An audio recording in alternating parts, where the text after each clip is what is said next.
విజయనగరంలో ఏఐటియుసి ఆధ్వర్యంలో మున్సిపల్ పారిశుద్ధ్య కార్మికులు ధర్నా చేపట్టారు. తమ సమస్యల్ని పరిష్కరించాలని మున్సిపల్ కార్పొరేషన్ కార్యాలయం ముందు నిరసన వ్యక్తం చేశారు. అనంతరం అసిస్టెంట్ కమిషనర్కి వినతి పత్రం అందించారు.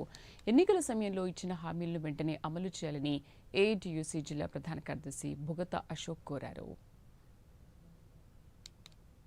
ఇంతకుముందు పాత ప్రభుత్వం ఉందో ఆ పాత ప్రభుత్వం స్టేట్ వాడిగా సమ్మె చేస్తే ఆ సమ్మెలోనే పాత ప్రభుత్వం మినిట్లోనే మున్సిపల్ కార్మికులు రావాల్సిన అన్ని ఇస్తామని మినిట్లు తయారు చేశారు.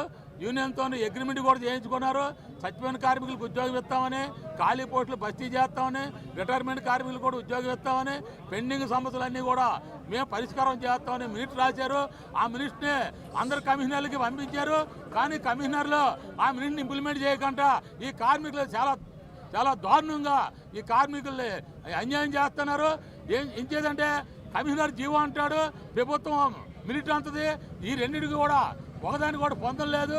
దాని మీద కార్మికుడు చాలా ఇబ్బంది పడి చాలా నష్టపోతున్నాడు. అవుట్ సోర్సింగ్ విధానం ఇన్నాళ్ళు కూడా ఆప్కాస్కి ఇచ్చారు. ఆప్కాస్ ఏదో వడదూరం జీతాలు వేసి పిఎఫ్ ఏసీ కూడా కడుతున్నాడు అని వాట్సాప్లు వచ్చి ఇప్పుడు ఆప్కాస్ని ఈ ప్రభుత్వం కూటమి ప్రభుత్వం వచ్చి రద్దు చేసింది.